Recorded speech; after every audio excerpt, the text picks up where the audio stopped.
একদম। প্রথম যখন সায়নদা বাড়িতে বললো আপনাকে যে এরকম একটা কেস হচ্ছে, আপনার কি রিয়াকশন হয়েছিল? না, ও আমাকে বলল, মা 25শে ডিসেম্বর তোমাকে আমি একটা গিফট দেব।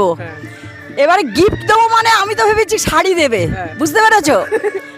ও যখন 25শে ডিসেম্বর বাড়ি ফিরেছে, তখন আমি ওর হাতটা দেখছি, ওর হাত শূন্য, হাতে শাড়ি টাড়ি কিছুই নেই। ওকে গিয়ে বললাম, হ্যাঁ রে, আমি তো ভাবলাম তুই শাড়ি এনেছিস। বললো শাড়ির থেকেও ভালো জিনিস এনেছি। আমি কই দেখা দেখি, তাও দেখাতে পারলো না।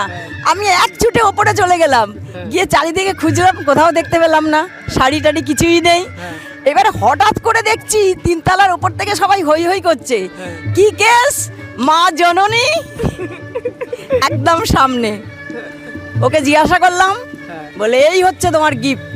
ও দেন আপনি কিভাবে গিফটটাকে নিলেন এবং কি মনে হলো? গিফটটাকে ওকে আমি বলে দিলাম, ঘোরাফেরা একদম চলবে না, 24-এর মধ্যে